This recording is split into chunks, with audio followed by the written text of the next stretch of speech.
Hi, I'm John Maxwell. When the top companies in the world are looking for trainers, speakers, and coaches, there's one name that stands above the rest, and that's Maxwell Leadership.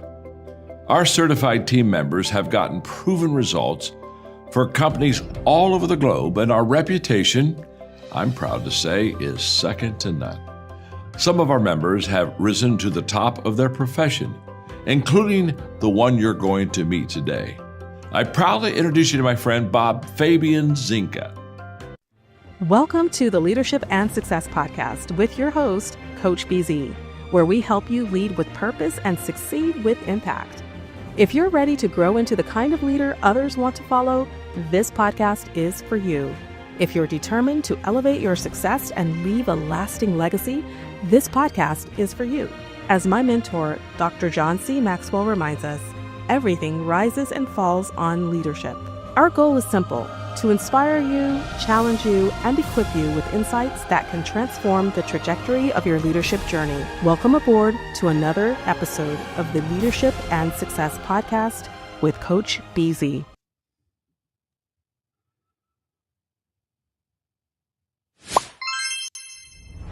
Meet Christopher Stitt, a voice that inspires action, challenges perspectives, and transforms the way people think. Thank you all for joining me here today, both in the room and online around the world. Chris is a globally recognized thought leader with dozens of published articles, podcast appearances, and speaking engagements. When you're in a crisis, be it government or the business world, what you do and what you say are just as important. And in fact, what you say may be even more important than what you do. His influence extends across some of the most respected stages in security, risk, and resilience. Is every emergency a crisis? I'm hearing some no's. That's true. So here you have two very similar incidents with very different outcomes. One of the reasons crisis is so different than emergency is the difference between logic and emotion. His insights on crisis management, security, and leadership are highly valued by both government organizations and corporations. Christopher has spoken at leading global forums, including ASIS, GSX 2024 and 2025, the Life Safety Alliance 2025, the third annual Cyber Physical Convergence Forum in Washington, D.C., the Airbus 2025 Global Security Symposium, the Security Journal Americas 2025 Leaders in Security Conference, the OSAC 2025 Annual Briefing, and many others, with more engagements at. All right, everyone, welcome to another episode of the Leadership and Success Podcast. We have a very special guest for you. And hello to Michael Gibbs is here from Bethesda, Maryland. And thank you for being here. Let us know what you guys are grateful for and also where you are coming from. As is our custom here, we like to start with what we call the moment of gratitude. So we just want to take a moment and be grateful. And I think today I am really grateful for peace, right? It's kind of strange. I am a U.S. Navy information warfare commander. So I am a warrior, but there is nothing I like more than peace. I always feel like, sometimes we do have to have wars, which is unfortunate, but it absolutely has to be the last resort. And then when we do it, it really have to be for just war, right? It has to be legal, moral, and ethical, right? Unfortunately, that is what you have to do at times. But I believe you have to have such a strong navy or powerful military that war is just not necessary. But anyway, I am grateful for global peace right now. All right. If you would again let me know where you are coming from in the comment, and if you do have a question for my guest, please go ahead and type it in the comment. We will be answering live. All right. Let me see if I can properly introduce our guest today. We're going to be speaking to Christopher Stitt. He's a crisis-tested leader, global security expert, and influence-driven strategist with more than 25 years of experience leading in high-stakes environment across the world. From serving as a supervisory and special agent with the U.S. Department of State to advising U.S. ambassadors and overseeing security operation across more than 50 embassies and consulates. Chris has built a career on leading through complexity, uncertainty, and pressure.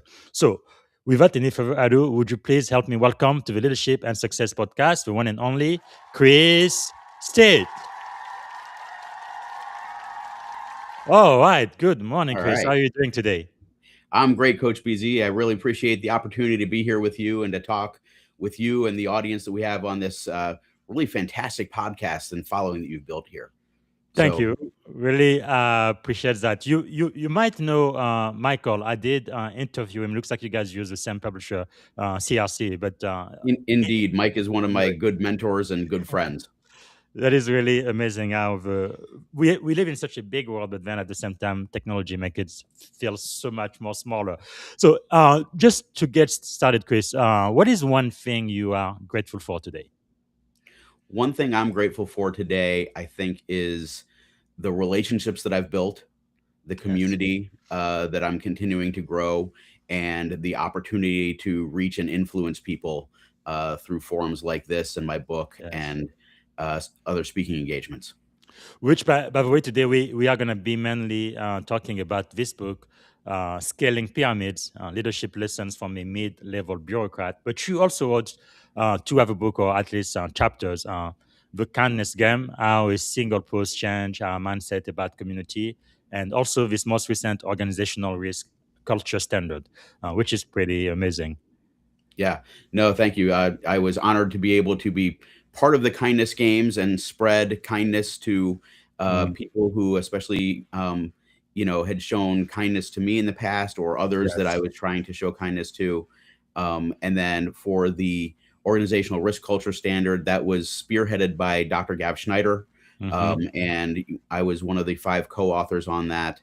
And our goal there is to really help organizations embed in their culture high performance risk management processes and policies, and make sure that it's fully embedded in their culture so they can be fully successful.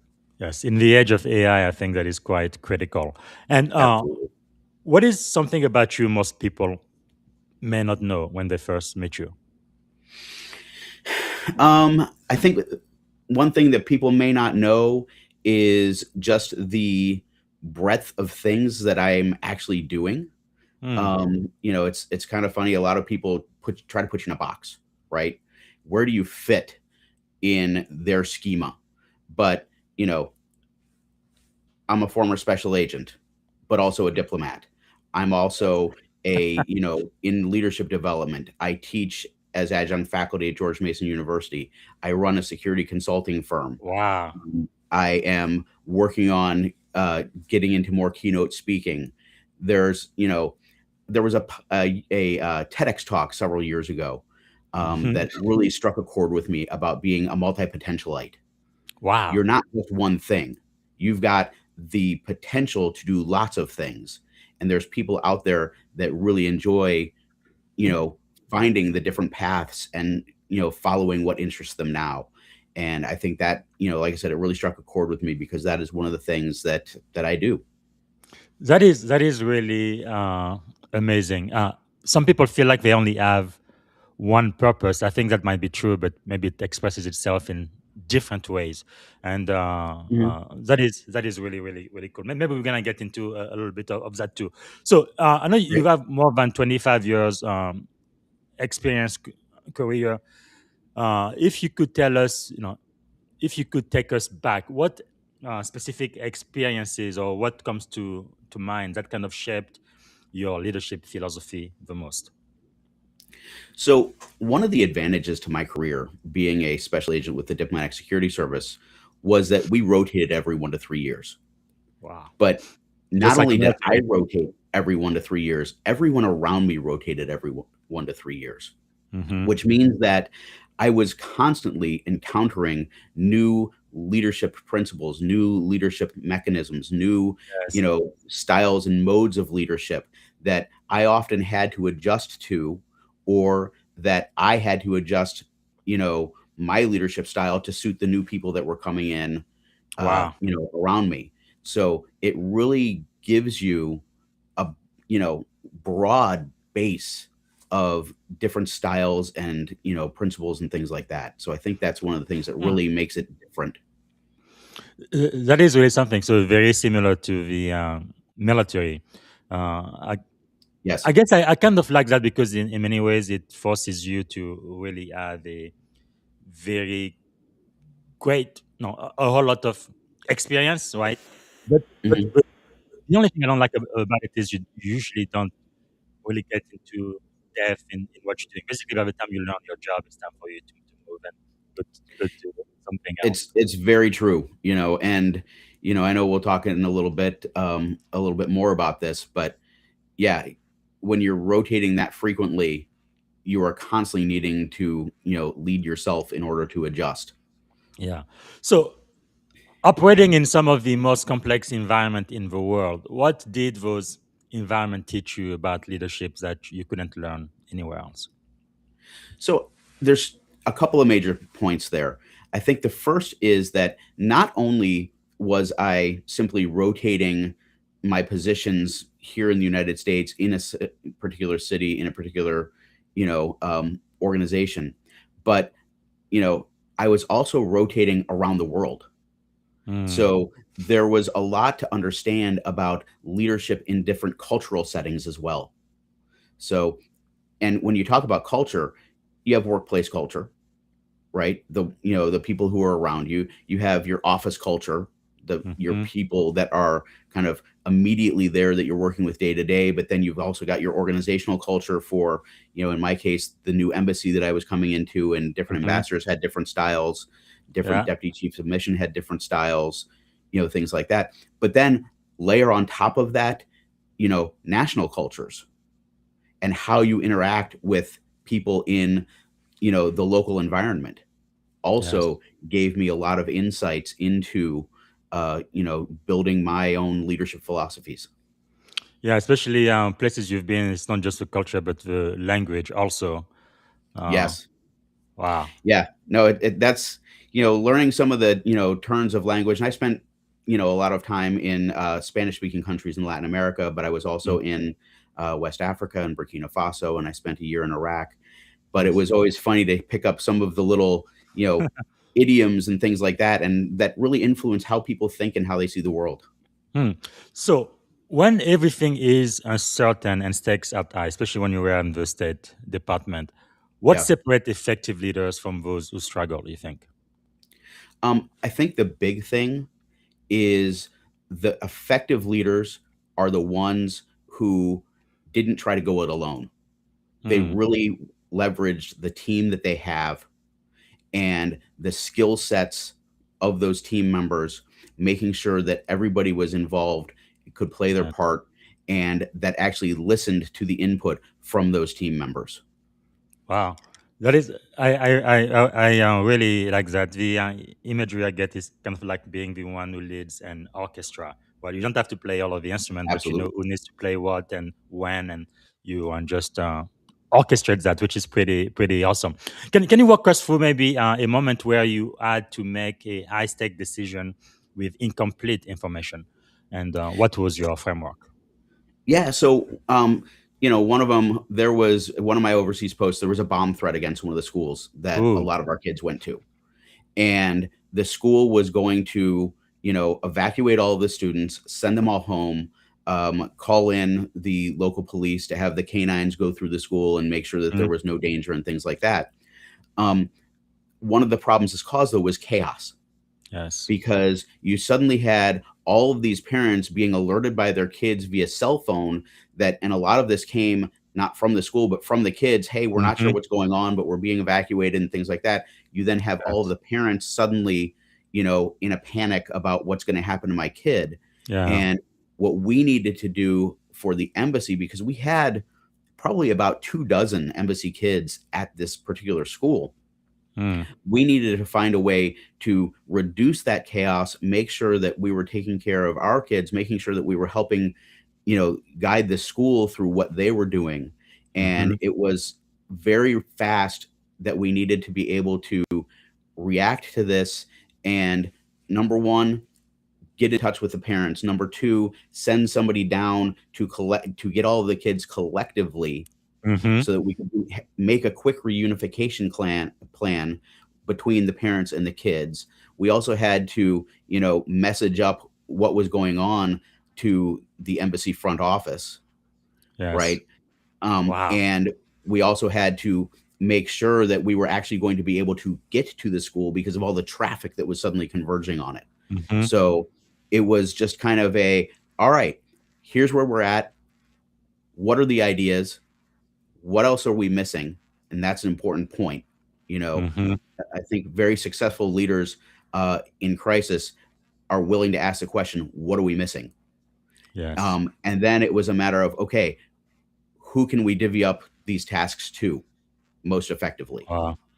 So, yeah. So I assume everything went well. You were able to retrieve all of the kids, and there was no. Yep, we were Uh, able to retrieve all the kids. I think there was one parent who ignored our advice and went to get their kid and ended up being stuck in traffic. The yeah. rest of the kids ended up in a couple of embassy vans being guided by one of my, Wow. special agents. And Yes. then we had a reunification in the embassy. And one of the other things we did with that too is a debrief with the Yes. kids, right? And thanking the older kids for making sure that they were taking care of the younger kids and making sure Mm-hmm. that they understood, um, the role that they had played in the success of this as well. Yeah, I guess there is always that one guy. But no, if it comes to Yeah. your children, maybe I can understand some people get quite emotional. What did you learn Yep. through that experience? It reinforced my reliance on the team, Mm-hmm. reinforced the, concept of, you know, I'm not the only one involved here, but it also reinforced the, you know, understanding of chaos Yes. and how we're in as this era of perma crisis right now, this era of the VUCAD world. A lot of people understand VUCA, right? Volatile, Mm-hmm. uncertain, complex, um, Yes. ambiguous, and then you add on to that digitized. Like I said, you Mm. had kids calling their parents from their cell phones, Wow. giving additional information to their parents that they weren't getting from the school. And we really needed to um, work through that as well. So it really kind of Yes. reinforced that concept and that ability to operate in that environment. No, I am really grateful for technology. I know it can be used in a bad way, but for the most part, it's really increased a lot of the safety. Because I remember back in the day, we didn't have cell phone. You have to find an AT&T payphone if there was one close by. But now, if there is really a danger, your kids need you. They can call you anytime. And also with this new phone, you pretty much have GPS built in. You can know exactly where they are. So that really makes Yeah. the parent feel so much uh, better. But how do leaders build trust quickly in crisis environment like you've been, where there is really no time to earn it slowly? And I'm assuming just like in the military, even when you just change job, you get a new billet. Yeah, you might be in charge and you have an idea of what your mission is, but you don't really know the way it's implemented within your team, your unit, and also you don't really know who even is the second in charge, and your new people. So how do you build that trust as quickly as you can? So particularly in the State Department, and I'm sure it's the same in the military, you got to understand that your reputation precedes you. Mm, In the State Department, it's literally called the hallway reputation. How people talk about you as they're walking down the hall. yes. So you need to understand that partially trust is even built before you walk in that room, built or destroyed before you walk in that room, Mm, because people have a sense generally of who you are. Some may have worked with you directly previously, some may have not, but they talk to each other and, hey, who's this person coming in? Who is, what do you know about them? How do they operate? What are their goods and bads? Different things like that. So Mm. it's really important to understand that this doesn't just happen, in the crisis situation or the military or the government, right? Especially Yes. now with social media and things like that, the Mm-hmm. amount of information that you can discover about somebody before you actually meet them is Yes. vast. So that's a big part of it. But then the next part of it, for me is instead of walking in and throwing your weight around and, things like that, you know, you need to build trust. Others need to trust you, but you need to be able to trust them. Mm. So being open to taking a few minutes just to get a sense of people, to Yes. listen. I mentioned listening earlier, Mm-hmm. to listen to their thoughts, their ideas, their opinions, um, to get a better understanding of what's going on in the situation, especially in a very volatile Yes. situation, chaotic situation. Because you may walk in with certain assumptions that could be completely wrong. Mm. And if you refuse to listen, that's going to undermine trust from the get go. That is so powerful. I know in the Navy we are very much a hierarchic organization, but when you have the boss, like I was the commanding officer for the Global Network Operations Security Center for the Navy in Suffolk, especially for the first 30 days, I feel like you should not make any decision to change anything. No. Just let things the way they are, observe, ask a lot of questions, and like you say, listen, listen, listen. And then Right. once you get a very good idea of what they're doing, then as a boss, you can say, okay, I think we can improve this, improve that, or do this differently. But I've seen some people, first day, they just came, they don't even know what's going on. They already start giving all orders and changing everything, and then it ends up into a very, very big mess. So listening is really a really Absolutely. critical skill for a leader, isn't it? Yeah, and then in the crisis situation, when you're in an even more compressed timeline, it becomes so much more critical. One of Mm. the things we did as part of our high threat training for our high threat deployments was they actually gave us some training on when you are a person of authority, a person in charge, and you walk into an operations center in the midst of a crisis. The first thing you do is actually stand still, look around the room, listen, wait to be briefed. Mm. And the reason the reason for that is number one, everybody's in the middle of this crisis. They're doing a whole lot of stuff at once, right? And if you interrupt what they're doing Yes. immediately, it can impact how things are going. Number Yes. two, look around because what's up on the screens? What's up on the whiteboards? What can you learn Mm-hmm. before anything? And then number three, listen for them to give you that briefing and tell you what are the things that are actually Yes. going on right now. Yes. Yes. you Wow. know and again, that's one of those things that helps build trust and confidence in you as the manager, supervisor, leader, um, because they understand that you value their input. Yes, I think it for me it comes down to two things, right? I care about my people, and you really have to show it because if you're just pretending, they're gonna know right away. And then number two, I am humble enough to learn from them. Yeah, Uh, that is quite powerful. So, what do you think is one of the biggest mistake leaders make in crisis situations specifically? I think the biggest mistake they make is coming in with preconceived notions and driving forward with incomplete information. Now, you're never going to have, especially in a crisis situation, complete information.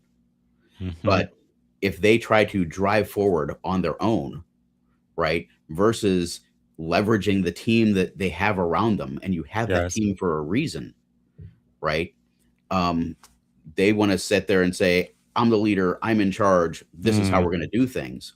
Um, but the reality is, you may not know of a certain facet of this thing that yes. somebody else does, and you need to understand it before you act. That is so important. Again, in the Navy, where the chain of command is so important, it's also important to be able to listen and receive feedback from the least, the most junior people on your on your team, right? Because Absolutely. wisdom doesn't respect rank. I found out, and Yeah. sometimes I may just have the key to help you solve whatever critical issues you are going through. Yeah. I really like what you're talking about. Let's talk about scaling influence for just a moment. Your Yeah. book, Scaling Pyramids, Leadership Lesson from a Mid-Level Bureaucrat. First, I love the title. It's kind of funny. But Thank it you. really challenges a major assumption. Why? Why do most people believe leadership belongs at the top? So if you think about it, most leadership books are actually written for either the person at the top or here's how you get to the top, Mm, right? But the reality is that, there are leaders at every single level in an organization. I yes. have not yet been the US Secretary of State, right? Um, who knows if it someday would happen? That would be kind of a weird series of coincidences to make that go. But um, I was never at the top of my organization. Quite frankly, I retired as an FSO1, which in military parlance is like an O6, Mm-hmm. colonel, captain, things like that, right? Yes. So I never technically even made it into the senior foreign service. But from lower levels of my organization, I was able to drive transformational change that Mm, impacted not just the Department of State, but every single federal agency operating in an embassy overseas. wow. So, you know, the fact that and it wasn't just once, right? There were multiple projects that I was involved in and that I took the lead on that had Mm, massive transformational change for how we operated. yes. And that is all about, understanding how to navigate the complex organization that is your organizational pyramid. That is really fascinating. Basically, you're talking about leading from the middle in a large, complex organization. Why did this book have to be written? Why did you write it? So I originally wrote it because I was frustrated with some of my managers. And they thought themselves leaders, but more people, fled them than were attracted to them. And, as I didn't, publish it immediately. Instead, I decided to sit on it for a while, kind of like you never send the angry email right away. You sleep on it overnight. But, as I looked back on it, and people through the years had encouraged me to go ahead and publish it. But as I looked back on it, one of the things I did was I went through and I took a lot of the anger out and I rewrote it with a lot more positive examples. Mm, And then, I mentioned Gav Schneider earlier. He actually encouraged me to, connect it also to contemporary research in leadership and contemporary voices in leadership. So I went yes. through and I did that. And, I really think it needed to be written because there's a lot of people out there that are feeling stuck. Mm, They've entered this, huge organization. They don't understand how to navigate it. They don't mhm. understand really how it works and where, you may have a notion of the lines of authority and, who the CEO is or who the, secretary Yeah. is or who the commanding general is. But, you know, how do you actually navigate to get your ideas Mm, from just, hey, here's something that I think would improve things to let's go ahead and implement that, yes. right? Wow. So yeah, it really is important because again, there's leaders at every levels. And I my goal is to help them scale influence, expand capacity, and lead at every level. I really love that. There is leaders at every level. I think that's one of the secret for the military. It doesn't matter where you are, whether you are a senior officer, junior officer, enlisted. There is really leadership requirement. It's really built-in leadership development at every level. Even when I joined the Navy 21 years ago, I was at the very bottom back then. Seamen recruited, but even as an E1, I was expected to lead, which really makes a big difference when you have an organization made up of leaders. Because if there is a crisis, everybody knows exactly what to do. They don't have to wait for somebody to give them orders, right? And Yep. they just lead and do what needs to be done, which is quite amazing when that happens. And that's one of the unique things actually about the military Mm. because many corporations, many other government agencies, don't have that focus on leader development that the Mm. military has. Yes. So there's a whole range of people out there that, have that urge in them to make things better, to lead others, to gain Yes. influence, right? Um, but they don't really know how. Mm. So, I think it's the U.S. Department of State. It wasn't until Secretary of State Colin Powell, came in, and I see his book Hmm. behind you there, Yeah. that they actually established formal leadership training. Wow. And that was in the early 2000s. Yeah, it doesn't surprise me coming from a four-star general, but yes, Yeah, yeah, it's no, go and ahead. and even then, you got leadership training 3 times in your career if you were lucky. Wow. Th- that's really something, yeah, because it's really something to be said. Because I think one thing that distinguishes us from all of the other militaries out there is in many militaries, if you get rid of all of the generals, all of the admiral, all of the commanding officers, pretty much they're gonna be completely lost. They're gonna not gonna know what to do, where to go, and how to fight. But in the U.S. Right? military, you could do that, and our people will still know exactly what to do, which is quite amazing. And And it's and a powerful big when you part of say, leadership is empowering your people, yes, yes. right? Wow. It's not doing it all yourself, it's empowering others. So when we talk about leadership at every level, in actuality, what does it look like to actually lead from the middle? So, there's a couple of things there. Number 1 is if you've achieved kind of that mid-level, right? Then hopefully what you've done is you've started to build the relationships across the network. Mm, One of the things you gotta understand about organizations is, as I say in my book, they're built like pyramids. They're narrow at the top, they're wide at the bottom. But more than that, they're actually built like pyramids within pyramids, right? If you think about it from a corporate sense, right? You've got your sales division, your marketing division, your engineering mhm, division, your product development division, yeah. and then you've got your, kind of business divisions like finance and, things like Hmm. that, right? Each one of those forms its own pyramid as well. Yes. Well, it's at that middle where Mm, if you do it right and if you can bridge those pyramids, right, and build relationships across those different verticals, mm, that you can really have some influence and have a much better understanding of how the organization works. wow. It's also at the middle where, at the top, you've got the top giving the vision and the instructions, and here's how we're going to do it. At the Mm, bottom, you've got the people that are actually trying to implement that. yes. Well, it's at that middle where you start to see that disconnect of the reality on the ground versus the vision at the top. Yes. And it's at Wow. that point also that you can influence both ends. You Mm, can give feedback to the top about, what's working, what's not working with their mhm. vision. You can influence the bottom to, you know, really focus on what it is they need to be doing. That is really powerful, and you made me think of something, especially when you come to a new organization. It's so much better before there is a crisis to actually build those relationships. People know who you are, kind of make a deposit before you have to ask for a Absolutely. withdrawal, isn't it? Wow. Yeah. So in your book, if you can maybe break down your framework for us, what it means to, you talked about leading yourself, leading Mhm. others, and then leading the organization. Yeah. So, the first part of leadership in my experience and estimation is you've got to be able to lead yourself.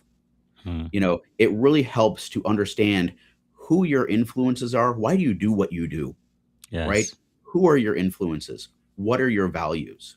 But it's also important to be able to understand what are your strengths and weaknesses? Mm, What are your breaking points? What are your recovery strategies so that you can be effective on multiple levels? wow. Once you've really learned how to lead yourself, develop some good followership skills as well, So basically, right? what you're saying Learn is to you adapt. don't need a title at all. No, for especially for none of these levels do you actually need a title, right? Man, And especially when it comes to leading yourself, you are the boss of yourself. you don't You even need need to any be able. direct report at all. No. No, generally not. Wow. So, Then when you get into leading others, once you've understood, leading yourself and adjusting your followership style and adjusting your leadership style, things like that, when you get into leading others, again, it can be completely informal. Mm. How many, groups out there where the formal leader is somebody, but the alpha, the informal leader, is somebody else completely, Yes. right? Yeah. That alpha has influence. So it's Mhm. about building relationships. Wow. I talk in the book, one of the things that I often did was, especially at my overseas posts, I got in the habit of never eating lunch in my office. I always either went down to the cafeteria or out with different groups of people. Mhm. And I almost never had lunch with somebody from my own office. I actually actively worked to bridge, the pyramids within pyramids and build those relationships so I could Yes. understand what they were working on that I might be able to help them with, Mm. or what they are Powerful. working on that's going to affect what I'm doing, Mhm. right? And building those relationships and leading others. And then that also led to, when I had ideas, you get into leading organizations now. If I've got an Yes. idea that I want to see enacted, do I have the relationships or Mm. relationships of relationships to actually get to the point that the decision makers learn about my idea and are willing to Mm. implement it, right? Wow. That is really powerful because it reminds me of a book I read, Never Eat Alone. And Yeah, I feel like as a leader, you really need to be intentional into building those relationships. Wow, you that absolutely is do. really something. But what about leading the organization? So leading the organization, like I said, I have not yet been Secretary of State. But for instance, one of my bigger ones that more people know about me for is I was faced with updating the emergency action plan at one of our embassies overseas early in my career, Mhm. literally my first overseas tour. I didn't know a whole lot about emergency management at that time, but I knew that there were better ways to do this. Yes. So I started looking at it, I started working on it, and I came up with a different way to lay out the plan and to put the Mm. information together. And my boss was very supportive of me because she recognized, that how we were doing things was based on a manual from 1988 and it was intended to be done on a manual typewriter. We're Yeah. now in the late 90s and we have computers, right? She's like, "Yep, we need to figure out a way to do this better." When we Mm. sent in the plan, Washington rejected it. They said you didn't follow the format and things like that. My boss went back and said, "You know what? Chris has an idea here that actually is useful. Mm. We should really take a look at how we're doing this." Over the next couple of years, I continue to build on that and continue to work with other embassies. And, at that point, I rotated to Burkina Faso, um, Mhm. and was working across, some of the embassies in West Africa with these ideas. And when I was ready to rotate again and I was headed back to Washington, they actually called me and said, "Chris, we'd like you to come and work in emergency planning." Wow. And I was the first special agent that had been assigned to emergency planning since 1994, and I got there in 2003. Wow. So, and when I asked them, "So, do you want me to just kind of do what I was doing and tinker around the edges to make it better?" And they said, "You're the one Mhm. with the ideas. You figure it out." I ended up rewriting the entire emergency planning handbook that every Wow. single embassy and consulate around the world uses.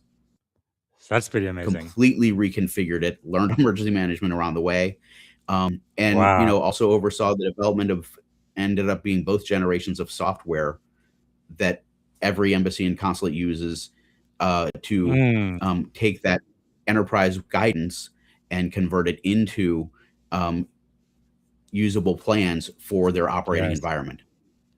That So, is pretty amazing. Wow. but yeah, and I did that, again, I came in the first time as the chief of emergency planning, which was a title they gave me, but Mhm. didn't actually exist in the hierarchical structure, right? Yes. And, um, was able to build relationships way above my pay grade.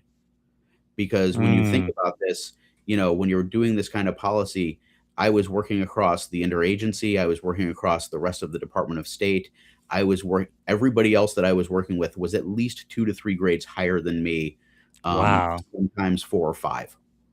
That is really, really amazing. What you're really talking about is being able to lead, even if you have a title, but you don't have any formal authority or budget. Correct.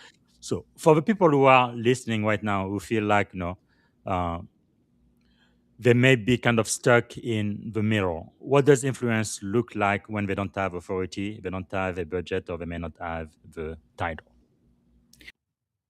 So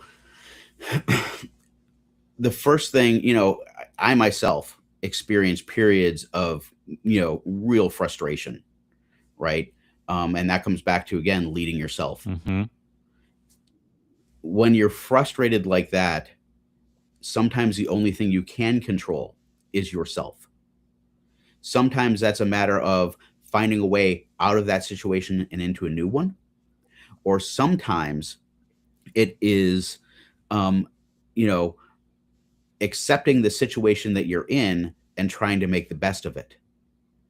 And going through that process to really understand why you're reacting that way, but then also working to, lead others by coming up with ideas, building those relationships, building that network, understanding the power dynamics of where you are so that you can really feel like you're starting to contribute more. Yes. And then that grows and snowballs. Hmm. One of the things towards the end of my career, as I was, in a formal position of supervision, there were a number of people that were given to me because they were the hard cases, right? Yes. They were people that other supervisors just could not work with. Mm. And I ended up writing an article for Wild Leaders, Whole and Intentional Leader Development, for their blog, entitled "Tell Me Your Story." Recovering the unmanaged and misled. And one of the things that I found is that those people who were so intensely frustrated that they had become problem employees, a lot of it was because they felt nobody was listening to them. Yes. Wow. That they had had some sort of trauma in their career or their life that they were just ignored, overlooked, nobody cared about, nobody was there to support them. And what I found was I could start the conversation with, "Hey, I'm Chris. We're going to be working together. Tell me your story." Wow. Such a powerful question. Yeah, because they knew, they had a reputation out there. But many of them had never actually had to explain how that reputation had come to be. Wow. And then it was a matter of understanding, okay, now that we understand your story, how are we going to work together? Understanding what motivates them, right? That's going back to my leading others, because it's different for everybody. And how can we get you back engaged and get your mojo back and start to recover your reputation? Wow. And for almost all of them, we were successful in doing that.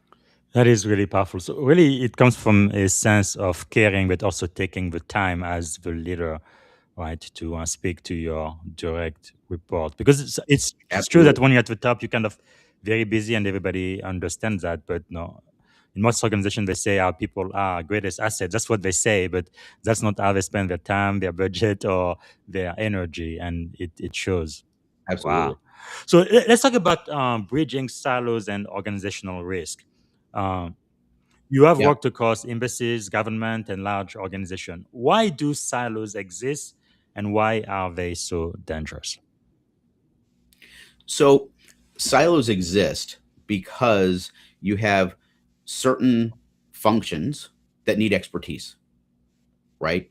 Also, you have like-minded people working on individual projects. I talked about it earlier. You've got sales, you've got marketing, you've got, engineering, product development, different things like that. Or in an embassy, you have economic affairs, the management office, the security office, Yes. the military offices, other, agencies that are there, right? And you're all there to work on that thing, right? That individual thing. And you have a tendency in your day-to-day operations to focus on that And you have some leaders out there, more like managers, who, for various reasons, maybe it's budget, because you're competing for budget against other, organization, Yes. other departments in the same organization, or maybe it's for prestige, or maybe it's for whatever else. They have a tendency to wall themselves off and focus on just the performance of what they're doing. Mm. Okay. So that's why they exist, but that's why they become dangerous. Yes. Because if you don't understand how what your department is doing and how it affects the rest of the organization or other departments in it, right, then you can really run into problems. Wow. I was on a webinar with the Good Governance Academy a couple of months ago, where I talked pretty extensively about this. And, if you have, for instance, your sales are starting to spike on a new product that you've got, but you're not talking to supply chain, so they Mm. don't know, and manufacturing, so they don't know that, hey, we're about to sell out of this, and how can we adjust this? Yes. Or, Yes. hey, this marketing strategy that went out is not working at all, and here's the customer feedback that we're Mm. getting, right? To ensure that we can tweak this marketing using this customer feedback, or tweak the product design based on this customer feedback. But if all Yes. you're concerned about is sales and your sales silo, you'll be Mm. in big trouble as an organization.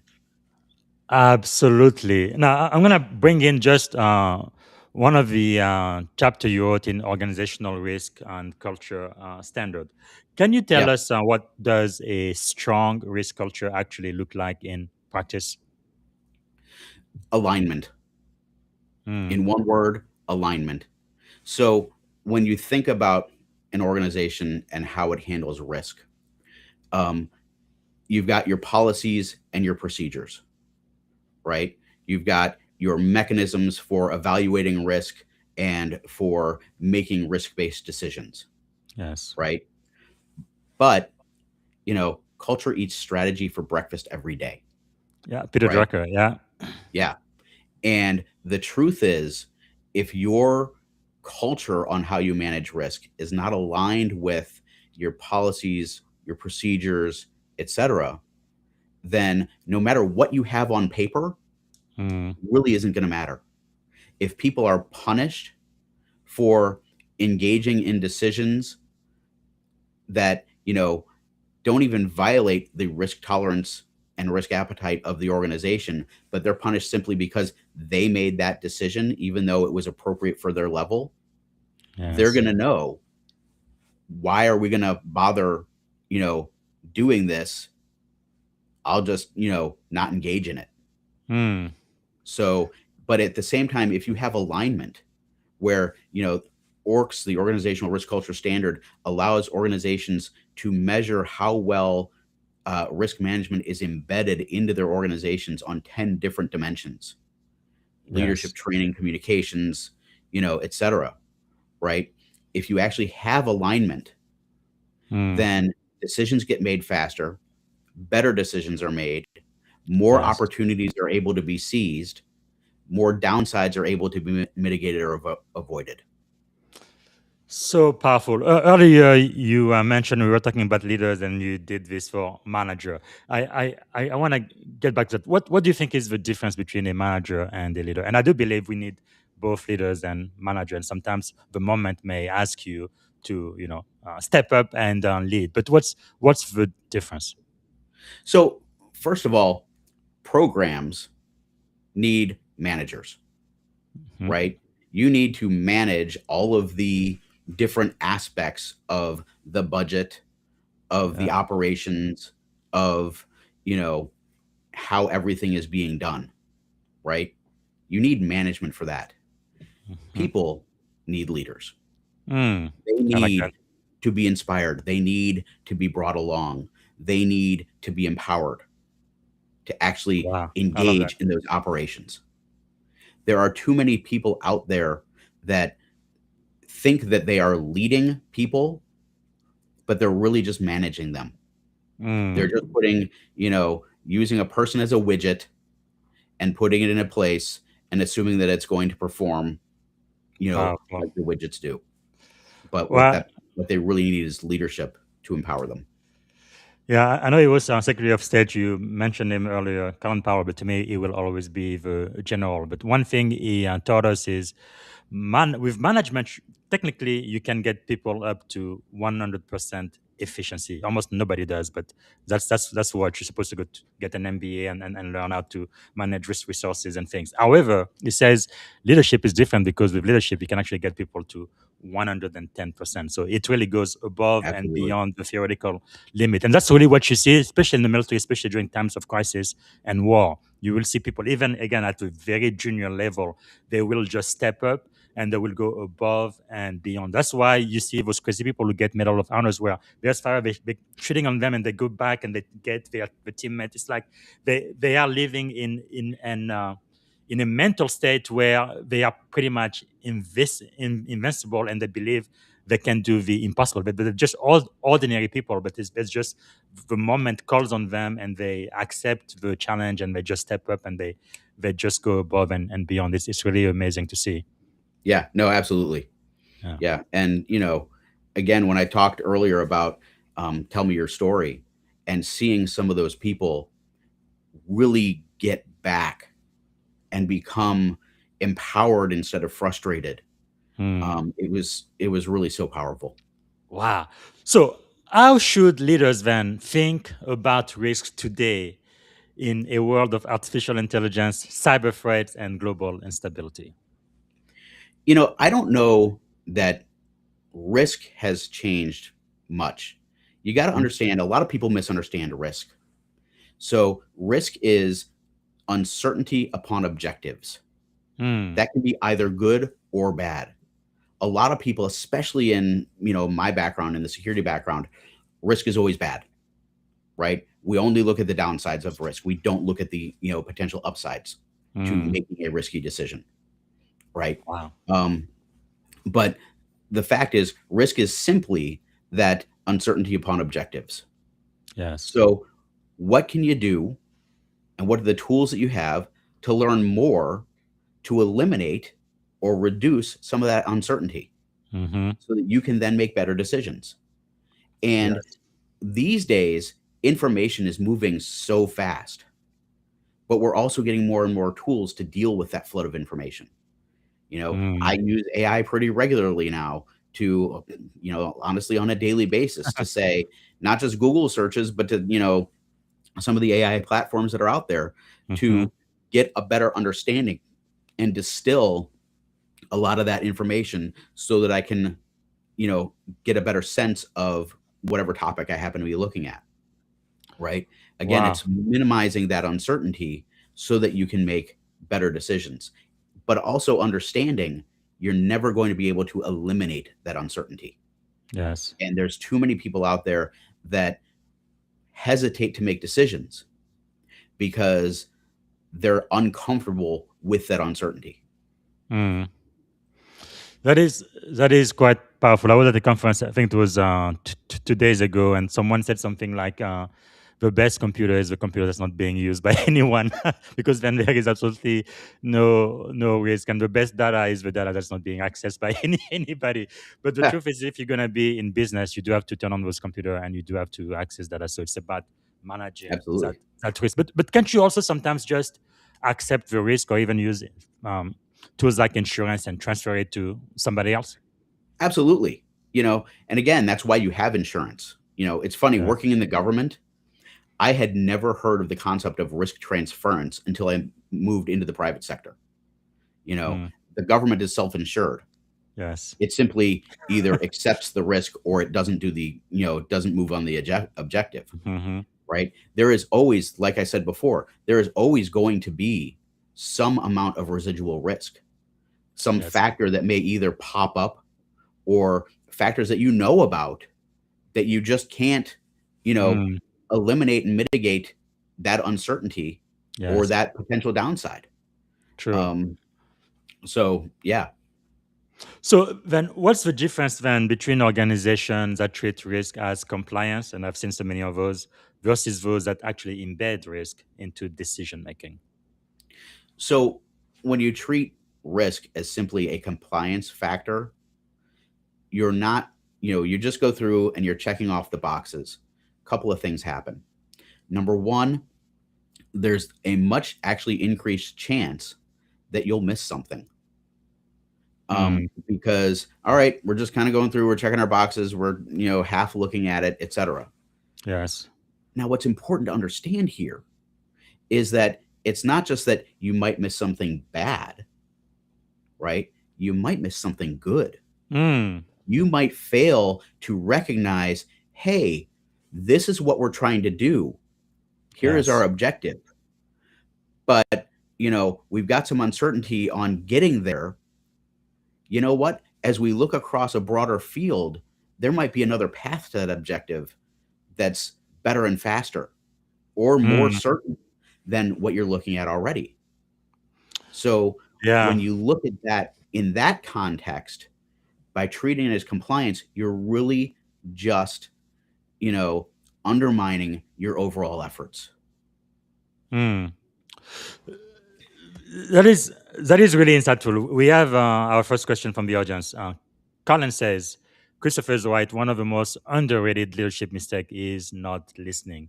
If you are in a place where a leader is on the verge of making the mistake of not listening, how do you approach them without sounding arrogant or being punished?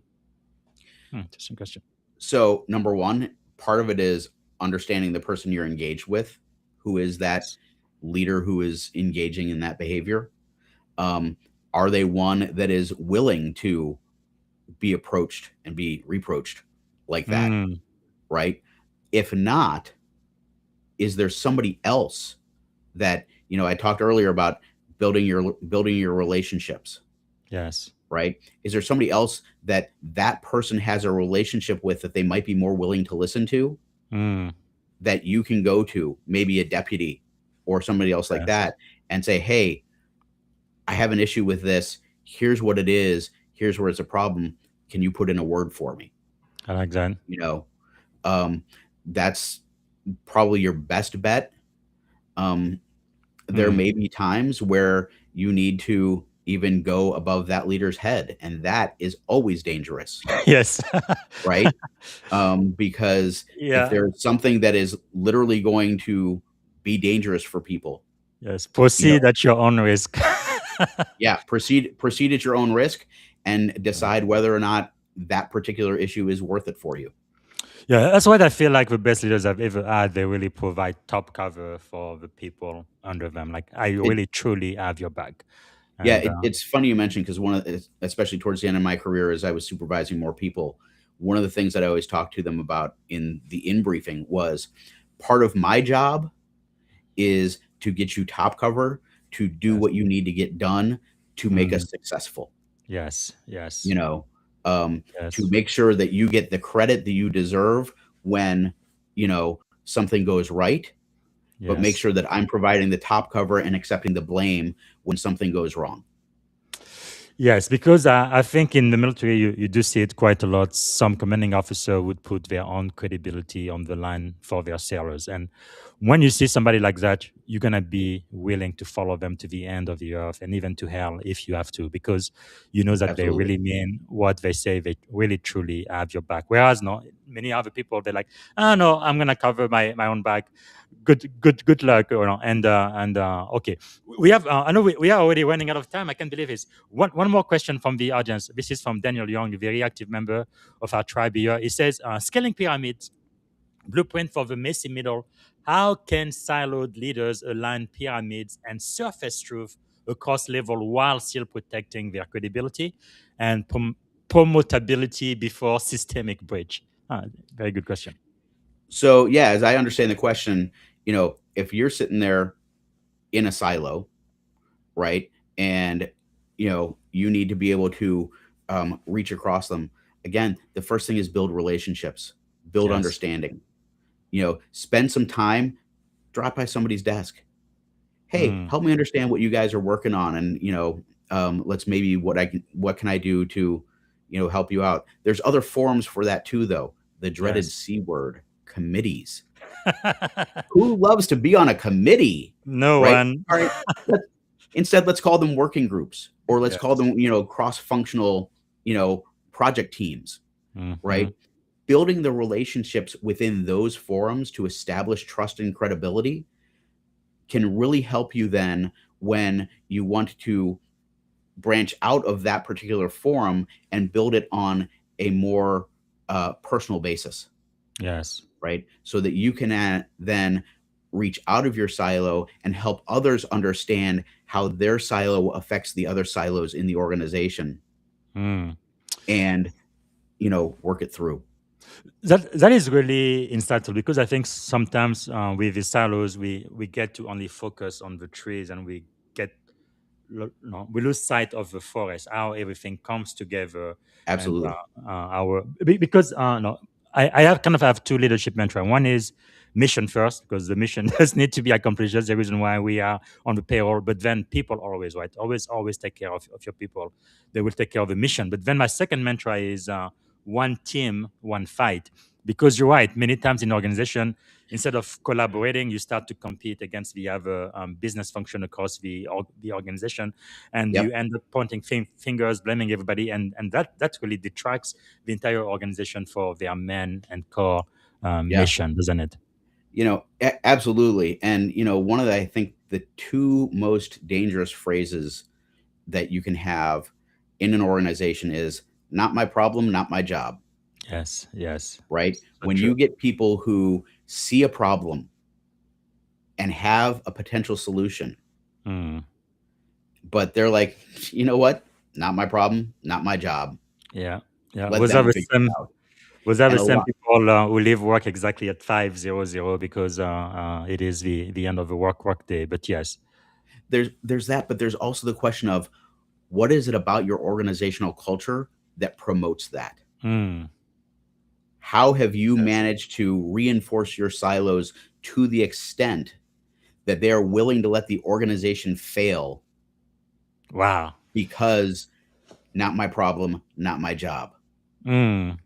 That is really, really insightful. No, we can be going on for another hour, but we need to Yeah. end this podcast. Can I get maybe 5, 7 more minutes? Yeah, no, absolutely. Fantastic. Okay, thank you. So for this last segment of the podcast, I kind of want to get into your head and your mindset and see which leadership principle you follow to allow you to have as much success as you have achieved so far. So one of the questions I will ask then is, what do you believe is one of the greatest leadership lesson it doesn't have to be a leadership lesson, just one of the greatest lesson you have ever learned, whether it's in leadership, in life, or in general? I think, probably servant leadership is one of them. Mm, Understanding, caring for others, yes, building those relationships, powerful. empowering people, helping them to get where they're trying to go, Mm, is I like that. some of the strongest, lessons that I've learned. Yeah, I think it was Zig Ziglar who said something like, "No, if you help enough people get what they want, then you will get everything Yeah. you want." That is so And powerful. and let me be clear, I have not always been, the best leader. Went through times in my career where I was incredibly frustrated, Hmm. right?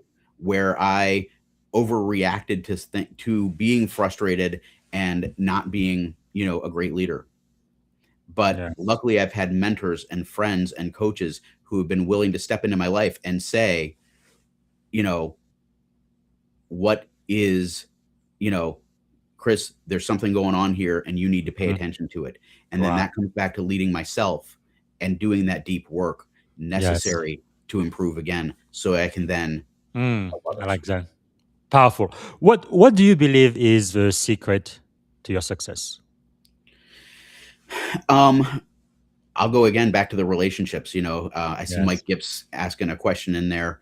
Um, building my relationships, finding good mentors, being open minded.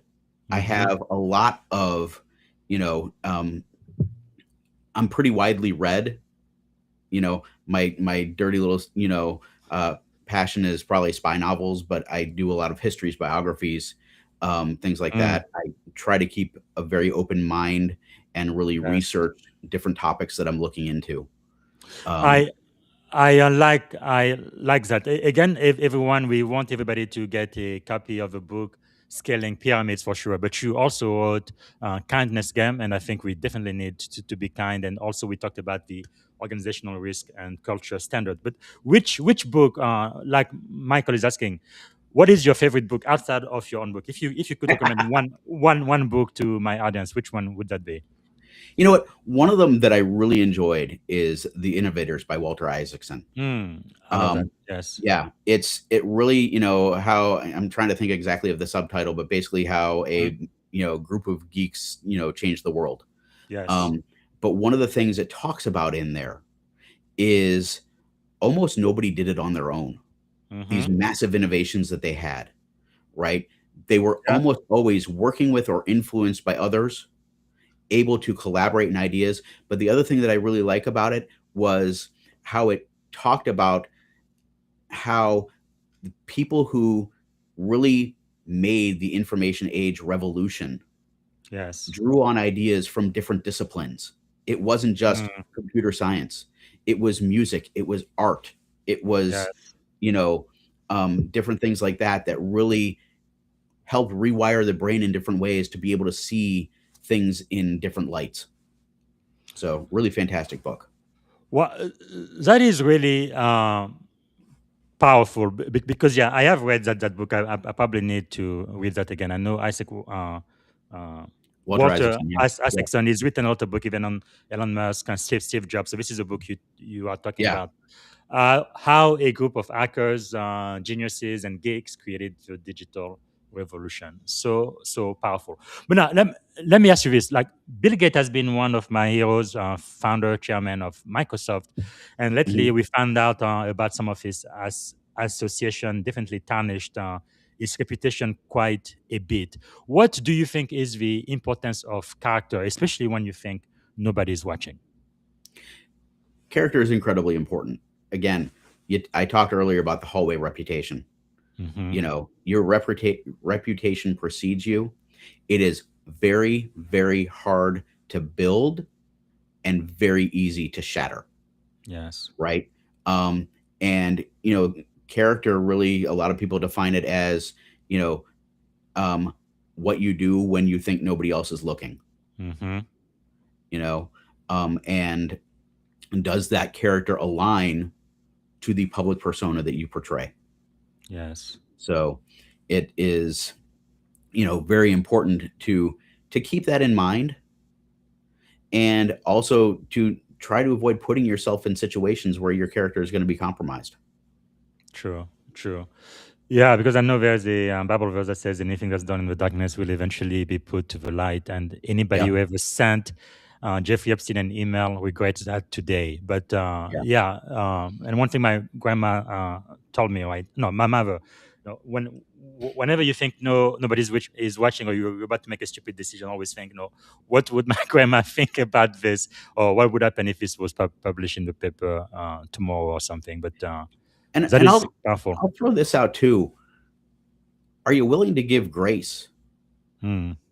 Meaning, when somebody does something that is out of character, are you willing to give them grace to say, is this really who they are, or Mm-hmm. was this a mistake, or did they not really know they were involved with, or Yeah. you know what they were up to, right? Um, because the hope is that when you make a mistake, others will give you grace as well. Mm, I like that. I like that. And what are you learning these days? I know leaders are learners. Yeah, so it's interesting. When I uh, left the State Department and decided to open my security consulting firm, um, I knew a lot about running security operations. Didn't know a whole lot about running a security business. Mm, So I went and I got an MBA, and that has really opened up a lot to me as well, yes. because it allows me to have conversations at that C-suite level more Mm-hmm. effectively, understand the goals, objectives, and operations for business. I like that. Um, Currently, I'm looking at um, I'm back to looking at some crisis management things as I prepare for a talk that I'm about to give for one of my clients. And I'm looking at learning their crisis management structure, and looking at what are some of the major failures and successes in crisis management that would apply to their organization. Cool. So doing some research on that. Wow. Yeah. Wonderful. And is there maybe a book, a song, or a movie that would be your life's theme or anthem? That's tough. I at one point I had, said, I think I had emailed you and said that, quite frankly, the Marvel Cinematic Universe is kind of my dirty pleasure, Yeah. my guilty pleasure, because let's be honest, the world needs heroes, Yes. Yes. and the world needs to understand that those heroes are fallible That's true. and imperfect, just like they are. Who's your And, number one hero? Growing up, I was very into the X-Men comic books. And, again, you've got a team working together and they're kind of the underdogs and the outcasts and things I like like that. Marvel Cinematic Universe, I think Captain America, Yeah. be it Steve Rogers, or Sam Wilson, I got are both excellent representations. Yes. I like it. For me, it's always been Spider-Man and Superman growing up. But okay, Yeah. so we are coming toward the end of the show. But let me ask you this: if you had one and only one day to live, what would you have liked your final contribution to be? I would actually say, it's an interesting question because I've never really thought about it before. My final contribution would be to my family, Yes. to spend as much time as I could, with those closest to me that I love the most. I like that. Yeah, I know in Silicon Valley we get so busy, but one good thing that I think that came out of COVID was people realized what was really important, and it's not work. Yeah, Absolutely. and but anyway, and so if you had a magic wand, you could solve any problem in the world. What is the one problem you would like to solve first thing tomorrow morning? If I could solve one thing right away, um, it would probably be world hunger. Mm, The number of people around the world and even just here in the United States that don't have the means mm, to eat good nutritious food. yes, To hunger and nutrition affects so many things yes, about mental development, social development, physical mm, development, etc. so true. And if you truly want people to be successful, first thing they got to be able to do is eat. Yeah, and we are the most powerful and wealthiest country in the world. It is really, really sad. No, I am originally from Africa, and of course, we are used to receiving US aid and all of that. But last December, when our government shut down and they were talking about completely getting rid of food stamp and so forth, and they said, what was it, 40 million kids in America would go hungry? Yeah. I heard of some African kids saying, hey, we need to send some food to those American kids. They are going to die of hunger. That was insightful, but it also made me so sad how in our own country, with all of the wealth we have, we just cannot do something about that. But wow. Yeah. Okay.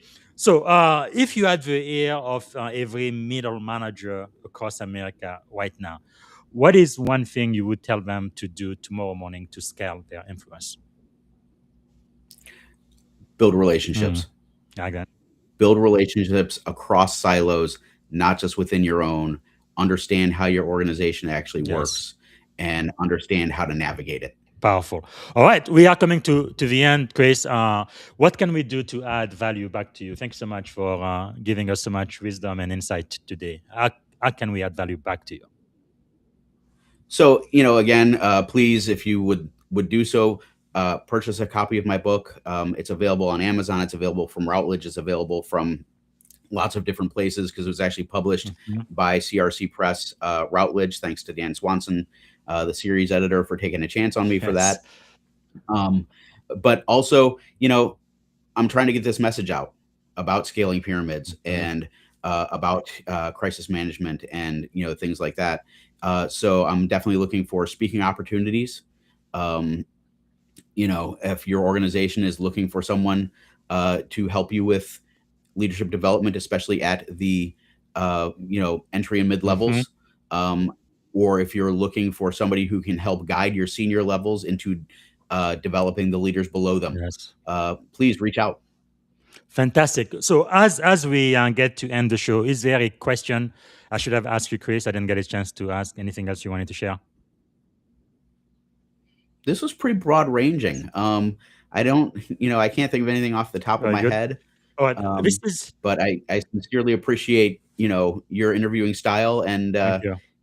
the broad range of topics we were able to cover today. Absolutely. So I think this is probably one of the most important questions I ask. If you could go back and give a piece of advice to your 17-year-old self, right, standing at the edge of this incredible career you've had, government, Fortune 500, and now your own business and consulting, what would you say to 17-year-old Christopher?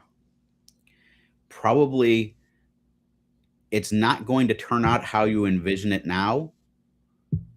Make sure you take time to enjoy the ride. Enjoy the ride. Wow, so powerful.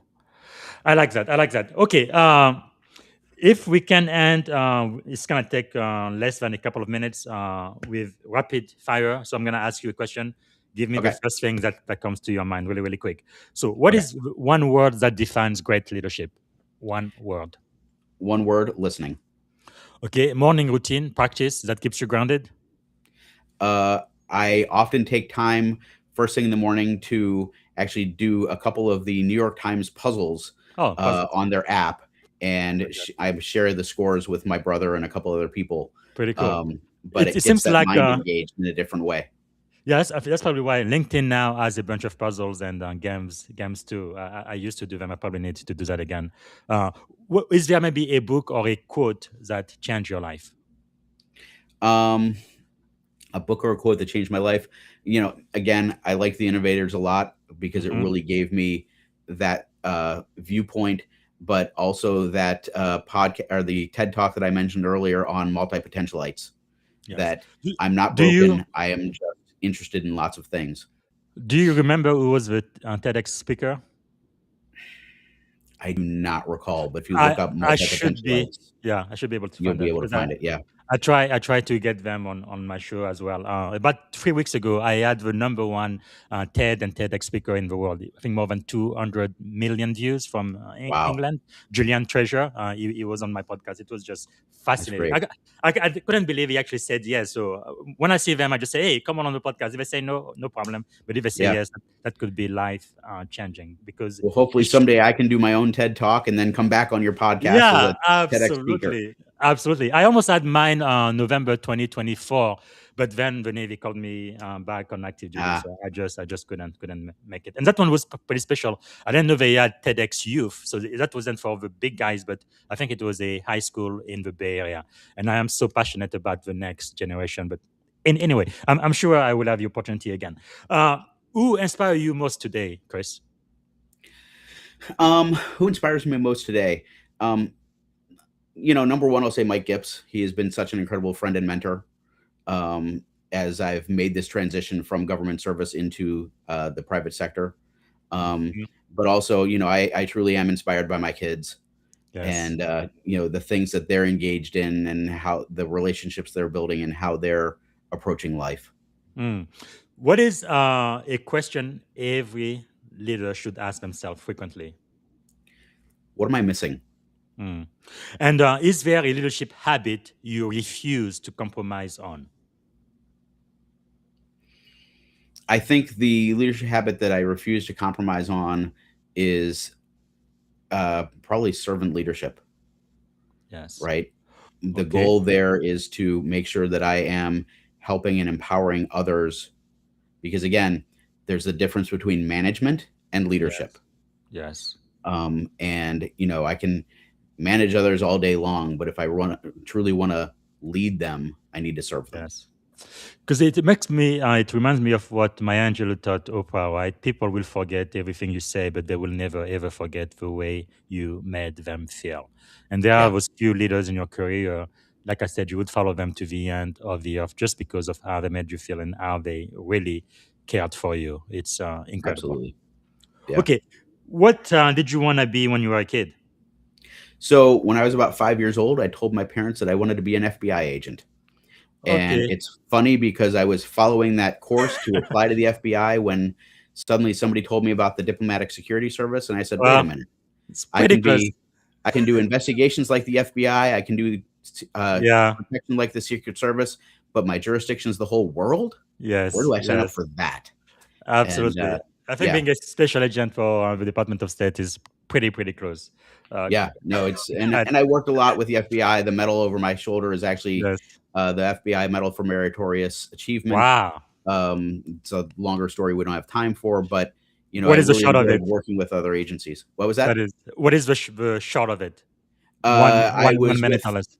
I was with a group that involved a couple of, 2 FBI agents as well, and one of my local investigators at, the post I was at, that Wow. we ran across a kidnapping in progress and decided to intervene.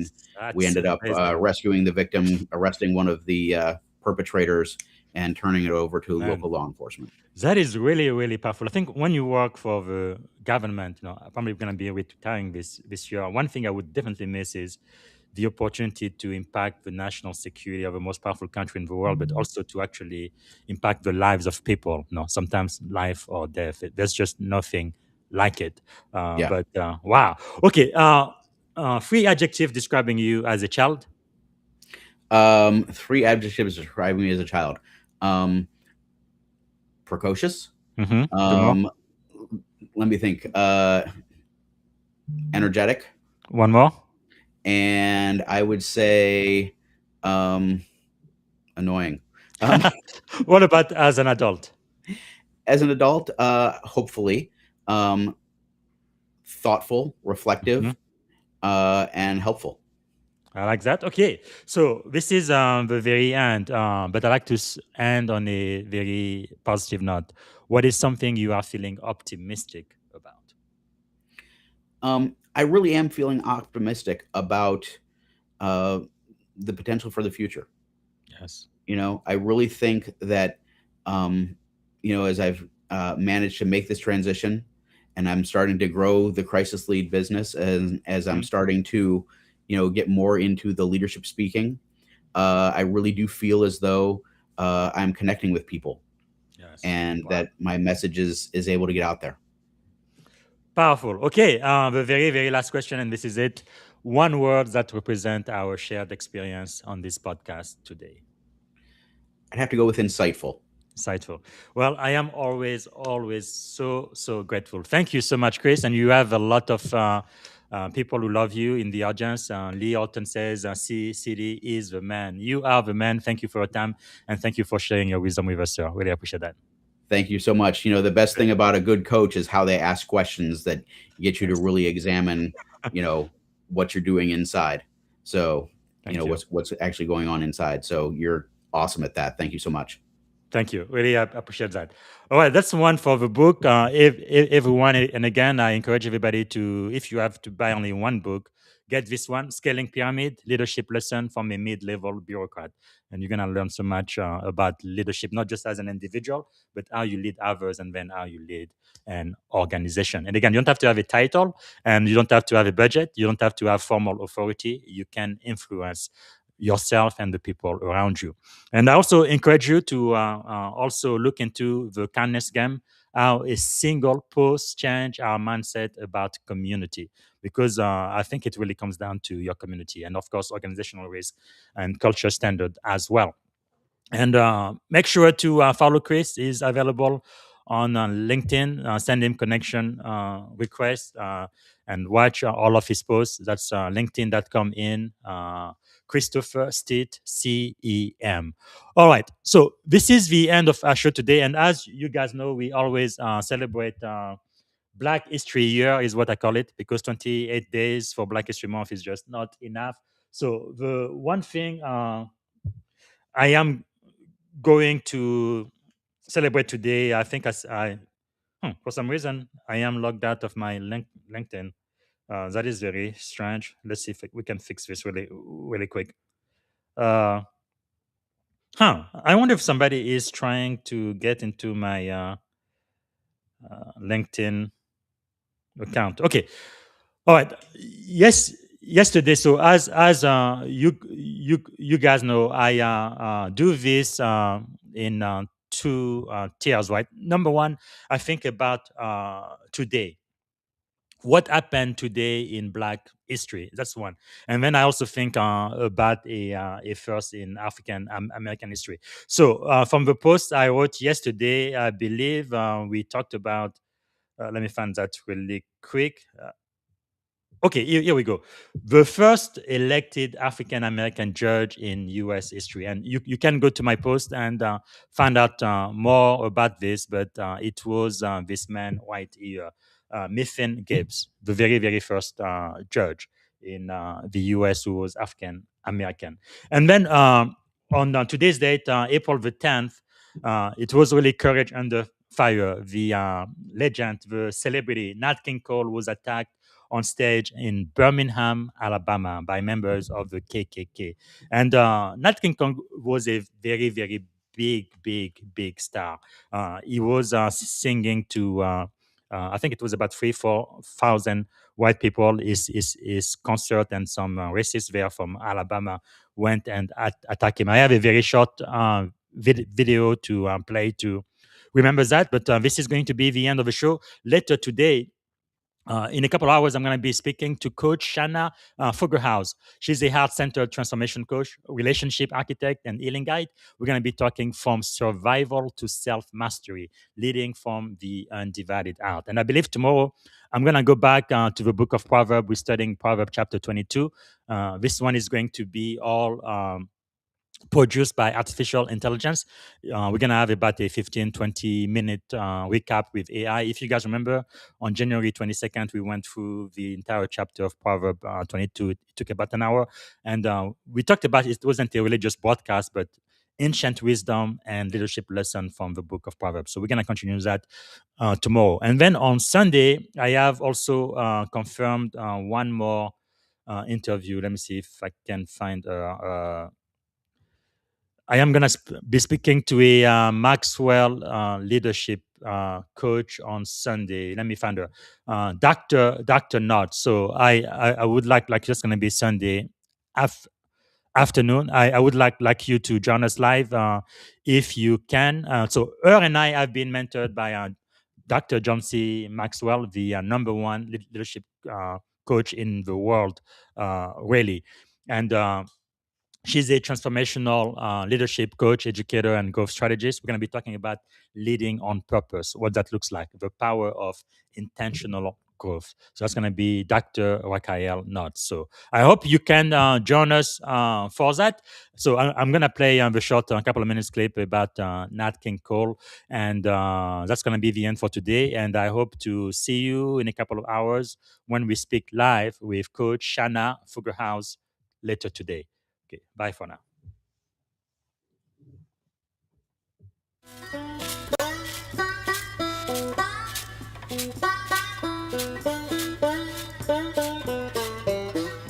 Wow, I've been playing music for probably, I would say like 40 years, I guess, as long as I can remember.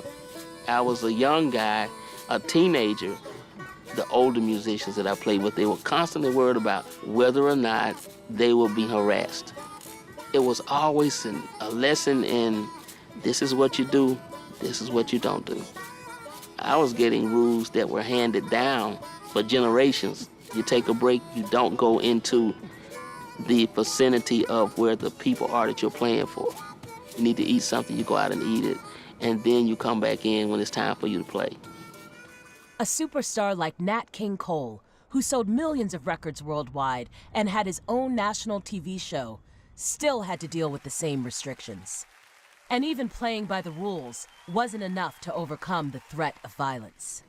Nat King Cole was, first of all, an incredible musician. I look at him as being the first true crossover artist.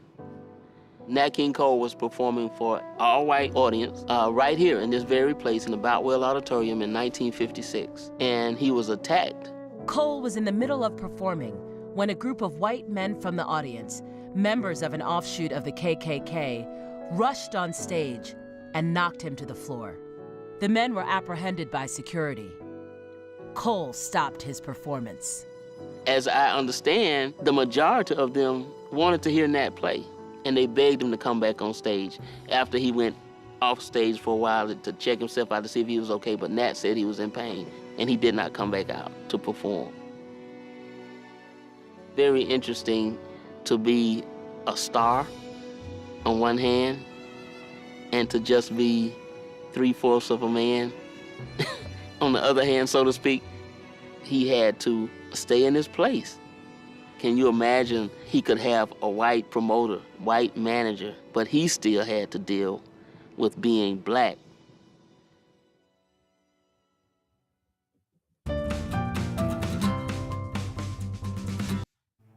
Thank you for tuning in to the Leadership and Success Podcast with your host, Coach BZ. If today's episode added value to your leadership journey, be sure to subscribe, share, and join us again for more wisdom nuggets on how to lead better and achieve greater success. Remember, leadership is the most critical skill of our time. The world will always need leaders to inspire others, drive innovation, and execute meaningful strategy. So why not count yourself among the bold leaders shaping the 21st century? Until next time, stay inspired, stay committed, and keep leading with excellence.